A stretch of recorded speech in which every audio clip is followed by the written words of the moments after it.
सभी दोस्तों का अपने क्लास में हम एक बार फिर से वेलकम करते हैं। और इस क्लास में हम एक नए टॉपिक के साथ आए हैं नोबल गैसेस पर। और टॉपिक है electronic configuration and physical properties of noble gases. इस क्लास में हम नोबल गैसेस की इलेक्ट्रॉनिक कॉन्फ़िगरेशन और उनकी फ़िज़िकल प्रॉपर्टीज़ के बारे में थोड़ी बात करेंगे। करेक्ट। फिज़िकल प्रॉपर्टीज़ मोस्टली जो है नोबल गैसेस की सेम ही हैं और एक जनरल ट्रेंड चलता है थ्रू आउट द ग्रुप। तो उसको डिस्कशन करने में हमारे पास ना तो कोई एबनॉर्मेलिटी आएगी, ना कोई हमें ज़्यादा परेशान होने की ज़रूरत है। फिर भी हम बहुत डिटेल के साथ ये चीज़ें डिस्कस करने वाले हैं। करेक्ट। तो चलते हैं अपने लेक्चर की तरफ। नोबल गैसेस के जो डुप्लेट्स या ऑक्टेट्स कंप्लीटली फेल्ड हैं। हम जानते हैं कि नोबल गैसेस में हमारे पास सबसे टॉप पर है हीलियम। हीलियम के नीचे मौजूद है नियॉन। नियॉन के नीचे मौजूद है आर्गॉन। आर्गॉन के बाद krypton, then xenon and finally radon मौजूद है। ये 6 नोबल गैसेस हैं टोटल। इन नोबल गैसेस में हीलियम को छोड़ करके ये बाकी जितनी नोबल गैसेस हैं नियॉन, आर्गॉन, क्रिप्टॉन, जीनॉन और रेडॉन, इनके वैलेंस शेल में 8-8 इलेक्ट्रॉन्स होते हैं, जबकि हीलियम के वैलेंस शेल में 2 इलेक्ट्रॉन्स होते हैं। हीलियम 2 इलेक्ट्रॉन्स के साथ खुश है, 2 इलेक्ट्रॉन्स के साथ स्टेबल है, जबकि जो नियॉन, आर्गॉन, क्रिप्टॉन, जीनॉन और रेडॉन हैं, इनके वैलेंस शेल में 8-8 इलेक्ट्रॉन्स हैं। वैलेंस शेल में 8 इलेक्ट्रॉन्स होने का मतलब कि ऑक्टेट कंप्लीट है। 2 इलेक्ट्रॉन्स होने का मतलब डुप्लेट कंप्लीट है। हीलियम जो है वो डुप्लेट रूल फॉलो करता है, जबकि नियॉन, आर्गॉन, क्रिप्टॉन, जीनॉन और रेडॉन ऑक्टेट रूल फॉलो करते हैं। फिर भी तुम जरा देखोगे कि हीलियम की जब इलेक्ट्रॉनिक कॉन्फ़िगरेशन हम बनाएंगे तो इसकी इलेक्ट्रॉनिक कॉन्फ़िगरेशन होगी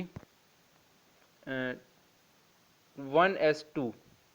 1s2 हीलियम की इलेक्ट्रॉनिक कॉन्फ़िगरेशन होगी, जबकि नियॉन, आर्गॉन, क्रिप्टॉन, जीनॉन और रेडॉन की जब हम बनाएंगे तो उनकी इलेक्ट्रॉनिक कॉन्फ़िगरेशन होगी ns2 np6। यानी जब नियॉन की बनाओगे तो इधर 2s2 2p6 होगा, आर्गॉन की बनाओगे तो 3s2 3p6 होगा। ठीक है। आर्गॉन के बाद क्रिप्टॉन है तो 4s2 4p6 होगा। बाकी सब नोबल गैसेस के वैलेंस शेल में 6-6 इलेक्ट्रॉन्स होंगे, जबकि हीलियम के वैलेंस शेल में सिर्फ और सिर्फ 2 इलेक्ट्रॉन्स होंगे। ठीक। फिर भी हीलियम को बाकी नोबल गैसेस के साथ रखा जाता है। क्यों रखा जाता है? मैं पिछले दोनों लेक्चर्स में बता चुका हूँ कि हीलियम भी स्टेबल है, बाकी नोबल गैसेस भी स्टेबल हैं। हीलियम भी कोई रिएक्शन करना पसंद नहीं करती, बाकी नोबल गैसेस भी कोई रिएक्शन नहीं करती, इसीलिए इन सभी नोबल गैसेस को एक ही ग्रुप में एक साथ रखा है। करेक्ट। चलते हैं फिर। इनके डुप्लेट और ऑक्टेट कंप्लीट हैं। डुप्लेट का मतलब 2 इलेक्ट्रॉन्स। हीलियम है ना, ये हीलियम का न्यूक्लियस, इसके वैलेंस शेल में 2 इलेक्ट्रॉन्स।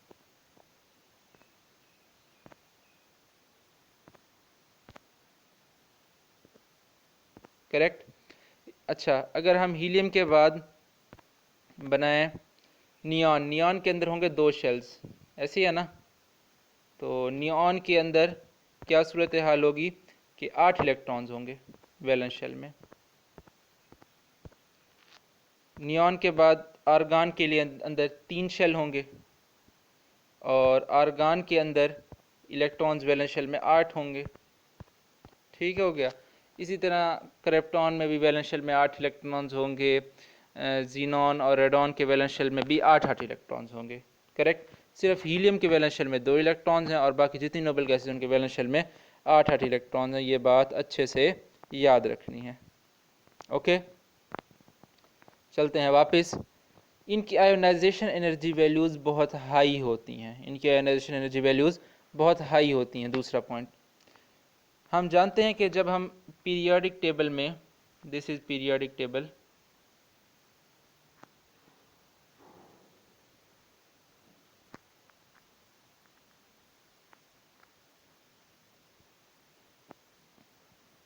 ये एफ ब्लॉक। जब हम पीरियोडिक टेबल में ऐसे चलते हैं, लेफ़्ट टू राइट चलते हैं, तो आयोनाइजेशन एनर्जी वैल्यूज़ डिक्रीज़ करती हैं। आयोनाइजेशन एनर्जी वैल्यूज़ डिक्रीज़ करती हैं। क्यों डिक्रीज़ करती हैं? क्योंकि एटम का साइज़ छोटा होने लग जाता है। एटम का साइज़ छोटा होने लग जाता है,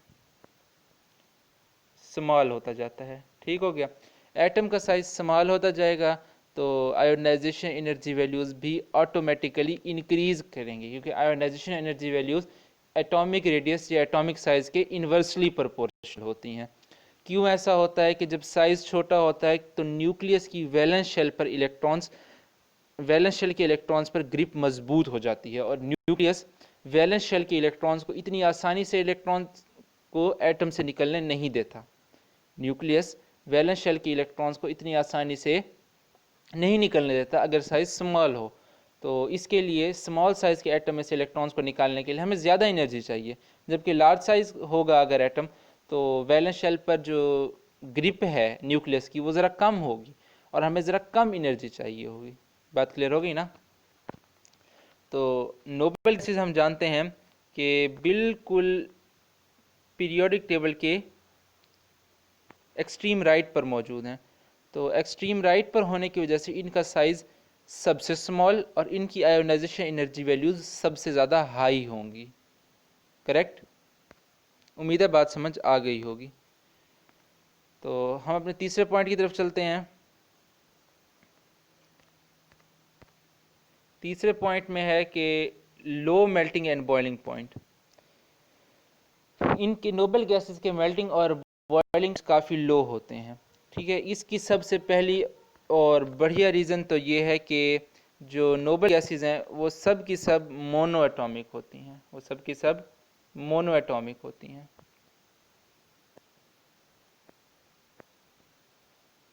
तमाम नोबल गैसेस मोनो एटॉमिक हैं। अच्छा, ये जो नंबर ऑफ एटम्स होते हैं ना, ठीक है, ये भी मेल्टिंग और बॉइलिंग पॉइंट में बड़ा किरदार अदा करते हैं। लेकिन हम जानते हैं कि नोबल गैसेस में तो सिर्फ एक ही एटम है। ठीक, अगर दो एटम होते, तीन एटम होते, तो हम कहते हैं कि भाई मेल्टिंग बॉइलिंग पॉइंट ज़्यादा होगा। ठीक, लेकिन जब एक ही एटम है तो बेचारा क्या मेल्टिंग क्या बॉइलिंग पॉइंट, बहुत लो मेल्टिंग बॉइलिंग पॉइंट होगा। ओके, तो और रीज़न भी है इसकी कि जो नोबल गैसेस हैं वो कम्प्लीटली नॉन पोलर हैं। Noble gases completely non polar gases हैं। कैसे? ये देखो भैया, पोल का मतलब क्या होता है? चार्ज। पोल का मतलब क्या होता है? चार्ज। ये एक एटम है, ठीक है, मानो नियॉन का ही एटम ले लेते हैं। ये न्यूक्लियस, ये इसका पहला शेल। इसके अंदर इलेक्ट्रॉन्स ले लेते हैं भाई, 1 2 और 8। ठीक है, कहीं पर तुम्हें कोई पोल नज़र आ रहा है? ठीक है, पोल का मतलब क्या? चार्ज। कहीं पर कोई तुम्हें चार्ज नज़र आ रहा है? तो आंसर है नहीं, कोई चार्ज नज़र नहीं आ रहा। अगर मॉलिक्यूल हो पोलर, अगर मॉलिक्यूल हो पोलर यानी एक साइड पर हो पॉजिटिव तो दूसरे साइड पे हो नेगेटिव, एक साइड पे हो सॉरी नेगेटिव और एक साइड पर हो पॉजिटिव। ठीक है, तो क्या होता है कि नेगेटिव और पॉजिटिव में अट्रैक्शन शुरू हो जाती है, और इस अट्रैक्शन की वजह से जो, इसको रेज कर देता हूँ मैं। ठीक है, पॉजिटिव और नेगेटिव में अट्रैक्शन शुरू हो जाती है। अगर पोल्स मौजूद हों तो पॉजिटिव और नेगेटिव में अट्रैक्शन शुरू हो जाती है, जिसकी वजह से मेल्टिंग और बॉइलिंग पॉइंट बढ़ जाता है। लेकिन अगर दो नियॉन के एटम्स एक साथ आ जाएं, ठीक है, तो कोई यहाँ पर कोई पोल्स वगैरह जैसे सिस्टम तो नहीं है, पोल्स वगैरह सिस्टम तो नहीं है जो अट्रैक्शन स्टार्ट हो जाए और मेल्टिंग बॉइलिंग पॉइंट बढ़ जाए। तो ये कम्प्लीटली नॉन पोलर गैसेज हैं, इस वजह से भी इनके मेल्टिंग और बॉइलिंग पॉइंट्स काफ़ी लो हैं। ठीक, और हीलियम का मेल्टिंग और बॉइलिंग पॉइंट तमाम नोबल गैसेज में सबसे ज़्यादा लो है। जैसे डाउन द ग्रुप होगा हीलियम के बाद नियॉन को देखिएगा तो उसका मेल्टिंग बॉइलिंग पॉइंट थोड़ा ज़्यादा होगा हीलियम से। ठीक हो गया। और फिर नियॉन के बाद आर्गान है, आर्गान का मेल्टिंग बॉइलिंग पॉइंट थोड़ा और ज़्यादा होगा। ठीक है, क्रिप्टॉन का और ज़्यादा, ठीक है, जीनॉन का और ज़्यादा, रेडॉन का और भी ज़्यादा होगा। समझे? तो इसकी रीज़न हम डिस्क्राइब करेंगे पोलराइजेबिलिटी से। मैं पहले लेक्चर में बता भी चुका हूँ, चलो मैं फिर बता देता हूँ पोलराइजेबिलिटी क्या है। बिलफर्ज ये दो एटम्स हैं, ठीक है, एक को मैं ऐसे शो कर देता हूँ, ठीक है, और एक को मैं ऐसे शो कर देता हूँ। ये इनके मैंने वैलेंस शेल्स बनाए हैं, अंदर वाले शेल्स को फिलहाल मैंने इग्नोर कर दिया है, ठीक है। इनके अंदर इलेक्ट्रॉन्स भी होंगे, ऐसे बाहर इलेक्ट्रॉन्स होंगे, ठीक है, इलेक्ट्रॉन्स होंगे, ओके। तो जैसे ही ये दोनों आपस में करीब आएंगे, हम जानते हैं कि इलेक्ट्रॉन्स पर कौन सा चार्ज होता है, नेगेटिव चार्ज होता है। इलेक्ट्रॉन्स पर कौन सा चार्ज होता है, नेगेटिव चार्ज होता है। तो ये जो इलेक्ट्रॉन्स हैं ये एक दूसरे को करेंगे रिपेल, ठीक है। ये इलेक्ट्रॉन्स इस तरफ भागेंगे, ये इलेक्ट्रॉन्स इस तरफ भागेंगे। ये बात समझ आ गई। इलेक्ट्रॉन्स पर नेगेटिव चार्ज है, जैसे ये दो एटम करीब आएंगे इनके इलेक्ट्रॉन्स आपस में एक दूसरे को क्या करेंगे, रिपेल करेंगे। इनके इलेक्ट्रॉन्स आपस में एक दूसरे को क्या करेंगे, रिपेल करेंगे। नतीजा क्या निकलेगा, नतीजा कुछ ऐसा निकलेगा, ये देखो। नतीजा ये निकलेगा कि एक एटम ये था, एक एटम ये था, ठीक है। इस वाले एटम के जो सारे इलेक्ट्रॉन्स होंगे वो इस तरफ भाग जाएंगे, इस तरफ इकट्ठे हो जाएंगे, सारे इलेक्ट्रॉन्स इस साइड पर इकट्ठे हो जाएंगे, और इस वाले एटम के सारे इलेक्ट्रॉन्स इस साइड पर इकट्ठे होना शुरू हो जाएंगे। ये बात समझ आ गई। रिपल्शन हुई, रिपल्शन से इलेक्ट्रॉन्स एक साइड पर मूव कर गए। अब नतीजा क्या निकलेगा कि इस साइड पर नेगेटिव चार्ज आ जाएगा, इस साइड पर नेगेटिव चार्ज आ जाएगा। बात समझ आ गई। और इधर दरमियान वाली साइड पर क्या आ जाएगा, पॉजिटिव चार्ज आ जाएगा। दरमियान वाली साइड पर क्या आएगा, पॉजिटिव चार्ज आएगा। अब ये पॉजिटिव चार्ज न्यूक्लियस से नहीं आया, कोई प्रोटॉन नहीं है, ठीक है। इस बात को ध्यान में रखना, मैं पहले भी बता चुका हूँ। पॉजिटिव चार्ज ऐसे आया क्योंकि यहाँ पर नेगेटिव चार्ज की कमी हो गई। नेगेटिव चार्ज की जहाँ कमी होगी वहाँ पर पॉजिटिव चार्ज आ जाएगा, और यहाँ पर नेगेटिव चार्ज इस जगह पर बढ़ गया, ठीक है। तो यहाँ पर नेगेटिव चार्ज, अब नेगेटिव और पॉजिटिव चार्ज आ गया, तो क्या क्रिएट हो गए, पोल्स क्रिएट हो गए। क्या क्रिएट हो गए, पोल्स क्रिएट हो गए। इसी चीज़ को हम बोलते हैं कि ये पोलराइजेबिलिटी है। जब दो एटम्स एक दूसरे के करीब आएँ तो एक दूसरे के इलेक्ट्रॉन्स को रिपेल करते हैं, इलेक्ट्रॉन्स अपोजिट साइड पर मूव कर जाते हैं, एक साइड पर नेगेटिव और एक साइड पर पॉजिटिव चार्ज आ जाता है, ठीक है। इसे हम बोलते हैं instantaneous dipole induced dipole forces, ठीक हो गया। ये लंदन डिस्पर्शन फोर्सेस भी बोलते हैं, और इस पूरे प्रोसेस को हम बोलते हैं, ये पूरा प्रोसेस है पोलराइजेबिलिटी, करेक्ट। अब अगर ये बात फिनोमिना तुम्हें समझ में आ गया होगा, ठीक है।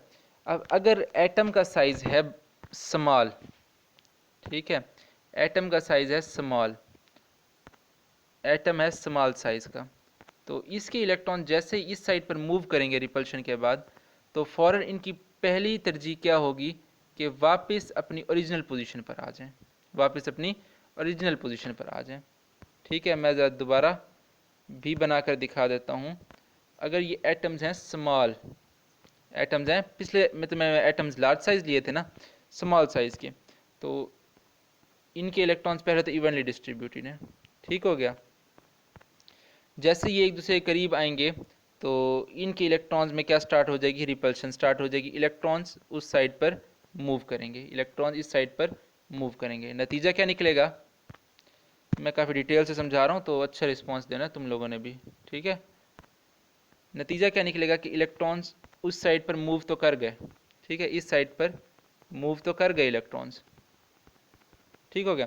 लेकिन चूंकि साइज स्मॉल है तो यहाँ पर जगह होगी कम, इस साइड पर जगह होगी कम, इस साइड पर जगह होगी कम। तो इलेक्ट्रॉन्स की पहली कोशिश क्या होगी कि वापस अपनी ओरिजिनल पोजीशन पर चले जाएं, यानी पोल कम देर स्टे करेगा, पोल क्या करेगा, कम देर स्टे करेगा, ठीक है। और दोबारा जो इलेक्ट्रॉन्स हैं वो अपनी ओरिजिनल पोजीशन पर जल्दी आ जाएंगे, ठीक हो गया। तो कहने का मकसद ये कि स्मॉल साइज एटम जो है उसके अंदर पोल्स का बनना मुश्किल है, पोलराइजेबिलिटी उसके अंदर मुश्किल है, जबकि लार्ज साइज एटम है उसके अंदर पोलराइजेबिलिटी आसान है, ठीक है। जैसे ही अब एक लार्ज साइज एटम है उसके इलेक्ट्रॉन्स जैसे ही इस साइड पर मूव करते हैं, इस साइड पर थोड़ी जगह ज़्यादा है तो इलेक्ट्रॉन्स कुछ ना कुछ देर आराम सुकून से गुजार लेंगे। लेकिन अगर यहीं जगह कम हो जाए, ठीक है, यहीं जगह कम हो जाए, स्मॉल जगह हो जाए, ठीक है, और इधर भी इतने सारे इलेक्ट्रॉन्स इकट्ठे हो जाएं तो एक भीड़ लग जाएगी, ठीक है। कोई इलेक्ट्रॉन एक दूसरे को धक्का मारेगा, दूसरा तीसरे को धक्का मारेगा, ठीक है। वो कहेगा निकलो मेरे घर से, वो कहेगा निकलो मेरे सब शेल से, वो कहेगा अपने ऑर्बिटल में जाओ, अपने शेल में जाओ, ठीक। तो स्मॉल साइज़ के अंदर पोलराइजेबिलिटी मुश्किल है, बड़े साइज़ के अंदर पोलराइजेबिलिटी आसान है। तो इसीलिए मैं बता रहा था कि जैसे हम डाउन द ग्रुप जाते हैं साइज़ इंक्रीज़ करता है। ठीक है, साइज़ क्यों इंक्रीज़ करते हैं? क्योंकि नंबर ऑफ शेल्स इंक्रीज़ करते हैं। ठीक है, और तुम्हें पता है कि atomic size down the group क्यों इंक्रीज़ करता है। मैं इस डिटेल में अभी नहीं जा रहा क्योंकि लेक्चर बहुत लंबा हो जाएगा। Down the group atomic size increase करता है, नोबल गैसेस का down the group atomic size increase करेगा, तो जिसकी वजह से क्या होगा कि पोलराइजेबिलिटी क्या करेगी? इंक्रीज़ करेगी। समझ में आ गई बात? पोलराइजेबिलिटी इंक्रीज़ करने से मेल्टिंग और बॉइलिंग पॉइंट भी इंक्रीज़ करेगा। हीलियम क्योंकि टॉप पर मौजूद है तमाम नोबल गैसेस के, तो उसका मेल्टिंग और बॉइलिंग पॉइंट तमाम नोबल गैसेस में सबसे कम होगा। नियॉन का उससे ज़्यादा, आर्गन का उससे ज़्यादा, क्रिप्टॉन का उससे ज़्यादा, देन जीनॉन और रेडॉन का सबसे ज़्यादा होगा। ओके, नो कन्फ्यूजन, और मैं चाहता भी नहीं हूँ कि कन्फ्यूजन बाकी रहे।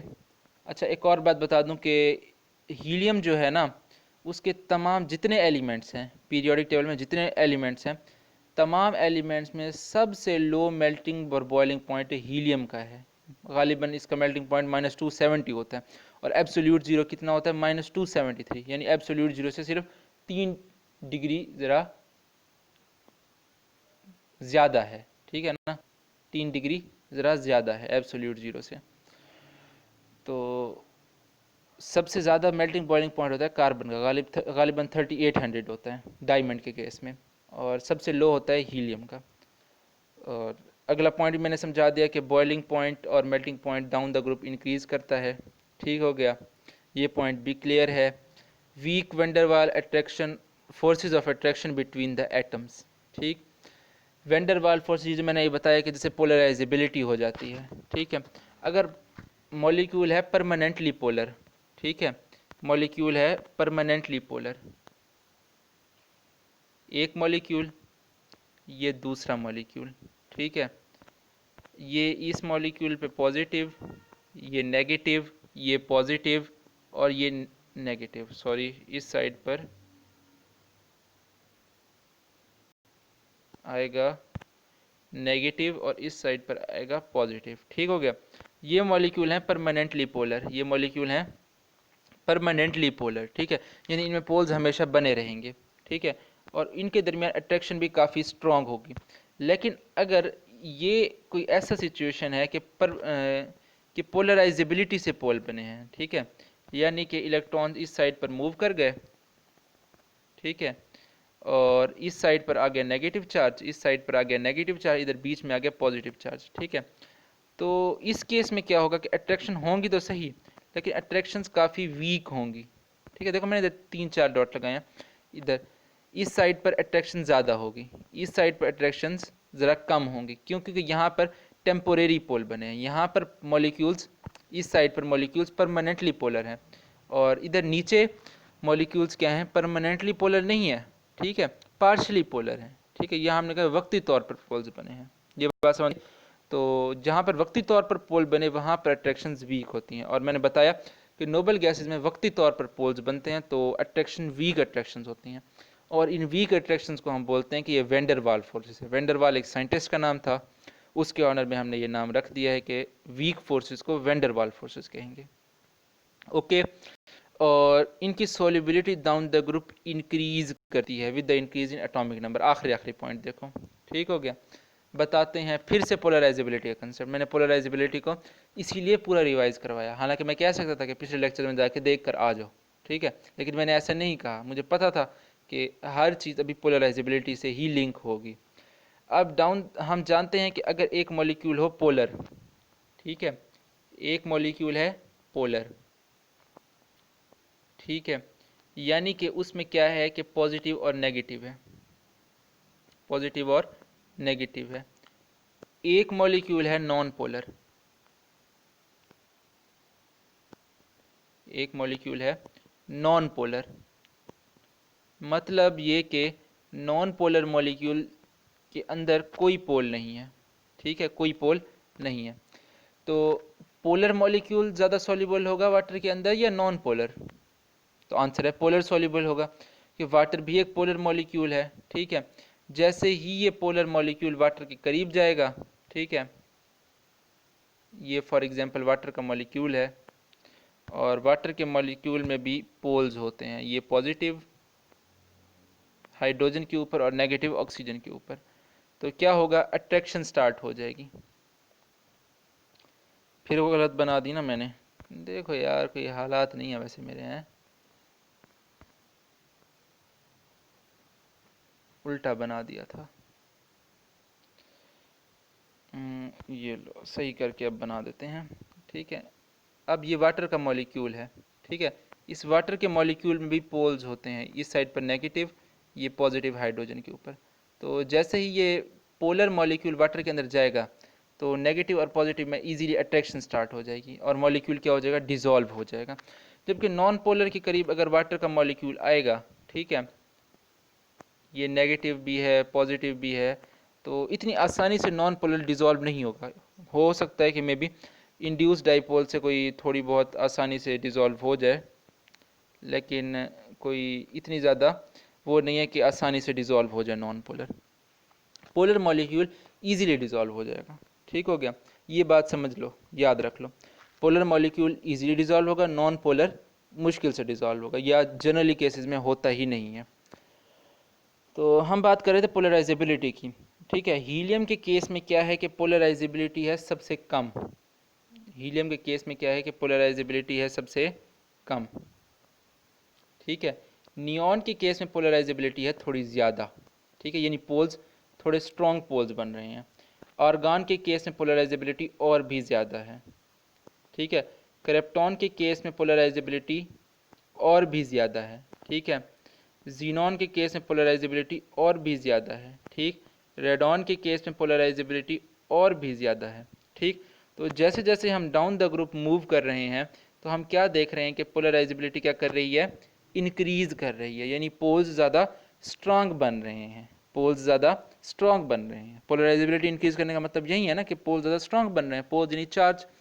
ठीक, तो हीलियम जो है इतने अच्छे तरीके से वाटर के अंदर डिसॉल्व नहीं हो पाएगी, नियॉन उससे ज़्यादा अच्छे तरीके से डिसॉल्व हो पाएगी, आर्गन और अच्छे से डिसॉल्व हो पाएगी, क्रिप्टॉन और अच्छे से डिसॉल्व हो पाएगी, जीनॉन और अच्छे से, और रेडॉन और भी अच्छे से डिसॉल्व हो पाएगी। ठीक हो गया, ये बात क्लियर, उम्मीद है समझ आ गई होगी। ठीक, तो ये सारे पॉइंट्स तुम्हें क्लियर हो जाने चाहिए कि कम्प्लीटली सेटिस्फाइड डुप्लेट और ऑक्टेट, आयोनाइजेशन एनर्जी वैल्यूज़ बहुत हाई, मेल्टिंग और बॉइलिंग पॉइंट बहुत लो, लेकिन डाउन द ग्रुप मेल्टिंग और बॉइलिंग पॉइंट इनका इंक्रीज़ करता है। क्यों इंक्रीज़ करता है, क्योंकि पोलराइजेबिलिटी इंक्रीज़ करती है। ठीक है, बॉइलिंग पॉइंट भी इंक्रीज़ करता है down the group polarisability increase करने की वजह से, और इनके दरमियान वीक वेंडर वाल फोर्सेज ऑफ अट्रैक्शन होती है, क्योंकि ये टेम्परेरी डाइपोल्स बनाते हैं। ठीक है, टेम्परेरी पोल्स बनते हैं, तो इस वजह से इनके दरमियान वीक अट्रैक्शन होते हैं। अगर परमानेंट होते तो स्ट्रॉन्ग होते। ठीक है, क्योंकि नोबल गैसेज हमें पता है पोलराइज होकर पोल्स बनाते हैं, तो इस वजह से weak van der forces of attraction है। और डाउन द ग्रुप इनकी सोलिबिलिटी भी इंक्रीज़ करती है, क्योंकि पोलराइजेबिलिटी इंक्रीज़ करती है। ओके, चलते हैं इस टेबल की तरफ। ओके, टेबल है काफ़ी छोटा, इसको कर देता हूँ थोड़ा जूम ताकि रह जाए आसानी। ओके, अब ज़रा आसानी रहेगी। ये जो पहला पहला जो रो है, ठीक है, ये पहला वाला रो, ये वाला, ठीक है, ये है एटॉमिक नंबर का रो। तो सबसे पहले देखो कि हीलियम का एटॉमिक नंबर कितना है, 2 है। हीलियम का एटॉमिक नंबर कितना है, 2 है। नियॉन का 10 है, आर्गन का 18 है, क्रिप्टॉन का 36 है, जीनॉन का 54 है, और रेडॉन का 86 यानी 86 है। करेक्ट। तो अब ज़रा यहाँ नोटिस करने की बात ये है कि हीलियम और नियॉन के अंदर एटॉमिक नंबर का डिफरेंस कितना है, 8। ठीक है, नियॉन और आर्गन में एटॉमिक नंबर का डिफरेंस कितना है, 8। ठीक हो गया, आर्गन और क्रिप्टॉन में कितना है, 18। करेक्ट। क्रिप्टॉन और जीनॉन में कितना है, गालिबन 32 है। निकालो ज़रा 54 में से 36 कितना गया, 14 में से 6 गया, हाँ यस 32। ठीक, कितना है, 32। और जीनॉन और रेडॉन में भी 32 का ही फ़र्क है। इस ऑर्डर को 8 8 18 32, ठीक है, इस ऑर्डर को हम बोलते हैं पीरियोडिक अरेंजमेंट या पीरियोडिसिटी। ठीक हो गया। जितने भी ग्रुप्स हैं, तुम पहला ग्रुप ले लो, ठीक है, उसके भी तमाम मेंबर्स के दरमियान जो सिचुएशन होगी वो ऐसी होगी। फॉर एग्जांपल मैं पहला ग्रुप ले लेता हूँ, ठीक है, हाइड्रोजन। हाइड्रोजन के बाद मैं ले लेता हूँ लिथियम। लिथियम के नीचे सोडियम है, ठीक है, पोटेशियम, रुबिडियम, सीजियम और फ्रांसियम ले लेता हूँ, ठीक है। अब ये जो लिथियम और सोडियम है, ठीक है, इनके दरमियान जो हाइड्रोजन तो वैसे नॉन मेटल है इसलिए इसको निकाल देते हैं। लिथियम और सोडियम है, इसके दरमियान 8 का फ़र्क होता है। ठीक हो गया। सोडियम और पोटेशियम के दरमियान भी 8 का फ़र्क होता है। पोटेशियम और रुबिडियम के दरमियान 18 का फ़र्क होता है। ठीक है। रुबिडियम और सीजियम के दरमियान 32 का फ़र्क होता है। सीजियम और फ्रांसियम के दरमियान भी 32 का फ़र्क होता है। ठीक है, ये तमाम पीरियड्स में ये बात कॉमन है। ओके, ये बात याद रखनी है। हीलियम की इलेक्ट्रॉनिक कॉन्फ़िगरेशन देखो 1s2 है। बाकियों की इलेक्ट्रॉनिक कॉन्फ़िगरेशन जैसे मैंने बताई थी कि NS2 NP6 होने वाली है। NS2 NP6 होने वाली है। ठीक है। नियॉन का देखो कि क्या है, 2s2 2p6 है। आर्गॉन की 3s2 3p6 है। क्रिप्टॉन की 4s2 4p6 है। ठीक है, इसके अंदर 3d भी आ जाता है। ठीक है, लेकिन हम वैलेंस शेल इलेक्ट्रॉनिक कॉन्फ़िगरेशन देख रहे हैं तो वैलेंस शेल 4th है, अभी 4th की बात करते हैं। ओके, जीनॉन में देखो कि क्या केस है कि 5s2 5p6 है। रेडॉन में 6s2 6p6 है। ठीक, उसके बाद तीसरे नंबर पर इनकी आयोनाइजेशन एनर्जी वैल्यूज़ हैं, ये वाला। ठीक है, ये इसकी आयोनाइजेशन एनर्जी वैल्यूज़ हैं। आयोनाइजेशन एनर्जी वैल्यूज देखो कि हीलियम की 2372 है। ठीक है, उसके बाद जो नियॉन है, ठीक है, उसकी 2081 है, कम हो गई।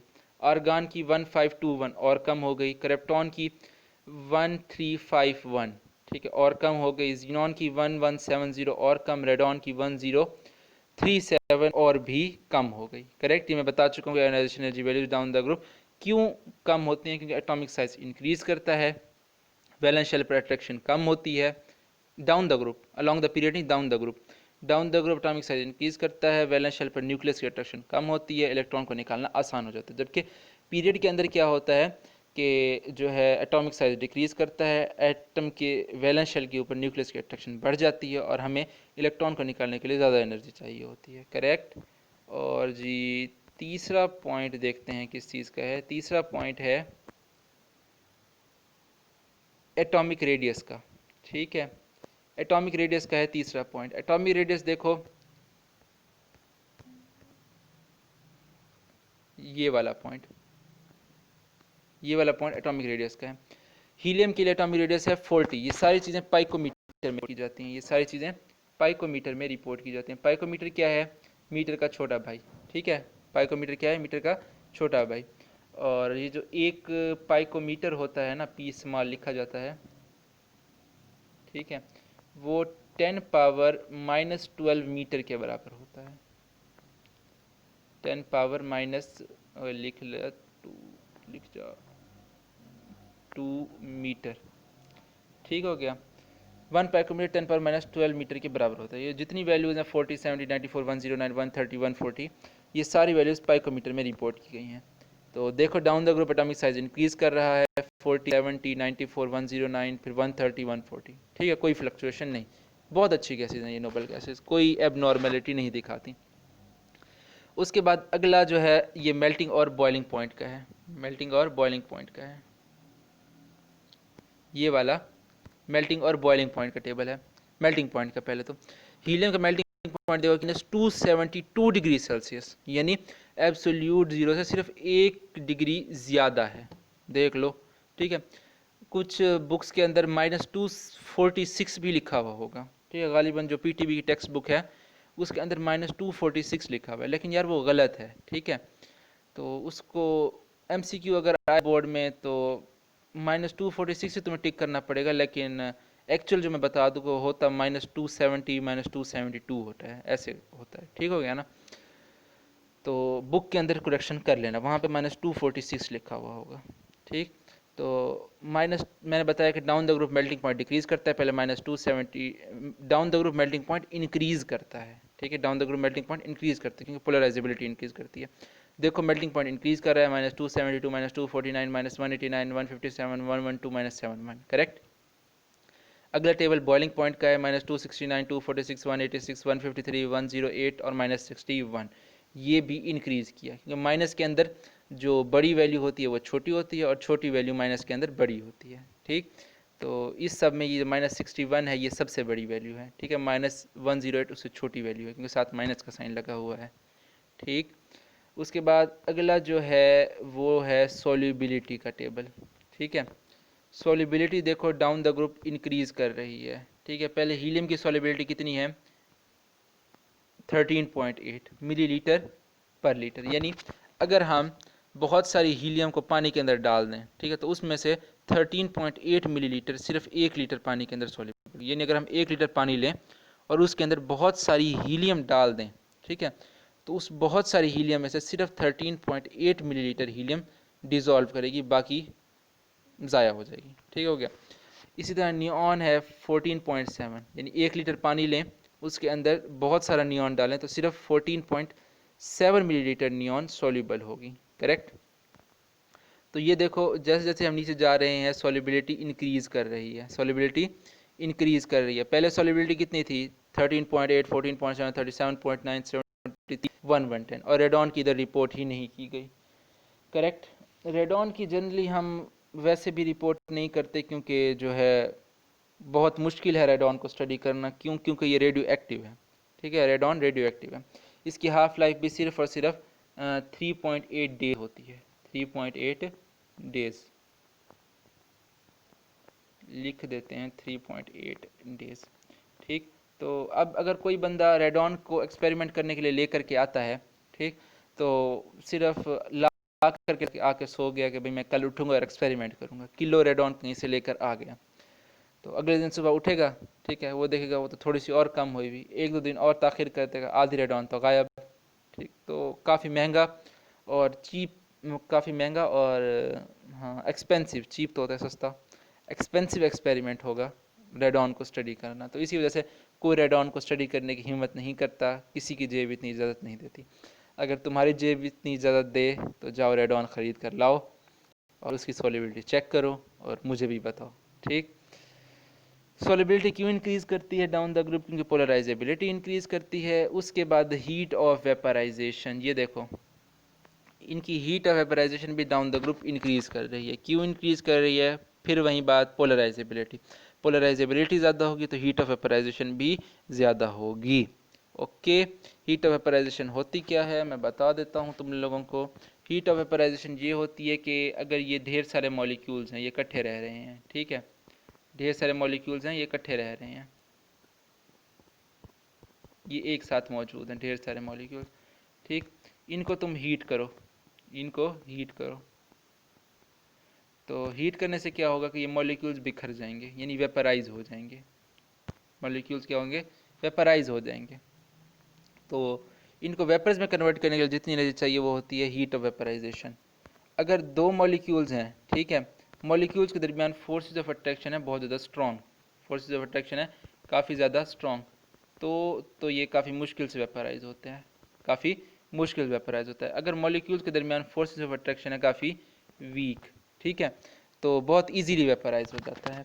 ठीक है, तो अगर पोलराइजेबिलिटी कम होगी तो हम जानते हैं कि क्या होगा, फोर्सेस ऑफ अट्रैक्शन कम होंगी। Down the group polarisability increase करती है नोबल गैसेस में, तो जिसकी वजह से क्या होता है कि फोर्सेस ऑफ अट्रैक्शन भी क्या करती हैं, इंक्रीज़ करती हैं। Down the group polarisability increase करती है, फोर्स ऑफ अट्रैक्शन इंक्रीज़ करती हैं और हीट ऑफ वेपराइजेशन भी इंक्रीज़ करती है, और उस गैस को वेपराइज होने के लिए ज़्यादा हीट चाहिए होती है। ये बात मैं उसकी हीलियम की रिफ्रिजरेटिंग कैपेसिटी में बता चुका हूँ कि हीलियम की रिफ्रिजरेटिंग कैपेसिटी नियॉन से थोड़ी कम है। क्यों कम है, क्योंकि हीलियम की हीट ऑफ वेपराइजेशन कम होती है। ठीक है, तो यानी हीलियम को वेपराइज होने के लिए कम हीट चाहिए। ठीक है, जब कम हीट एब्जॉर्ब करेगी तो यानी कम कूलिंग प्रोड्यूस होगी। नियॉन ज़्यादा हीट एब्जॉर्ब करके वेपराइज हो जाएगी, तो ज़्यादा हीट एब्जॉर्ब करने का मतलब ज़्यादा कूलिंग प्रोड्यूस करेगी। तो इसी के साथ साथ ये हमारा इलेक्ट्रॉनिक कॉन्फ़िगरेशन और फिज़िकल प्रॉपर्टीज़ का जो लेक्चर है वो ख़त्म हुआ। अगर कोई भी कन्फ्यूजन तुम्हें है इस लेक्चर में तो मुझे कमेंट करके बता सकते हो। ठीक हो गया, मैं उसका ज़रूर ज़रूर ज़रूर रिप्लाई करूँगा। करेक्ट। तो इसी के साथ हम आपको टाटा बाय बाय करते हैं। एक और लेक्चर में भी अभी हमने मिलना है नोबल गैसेस के।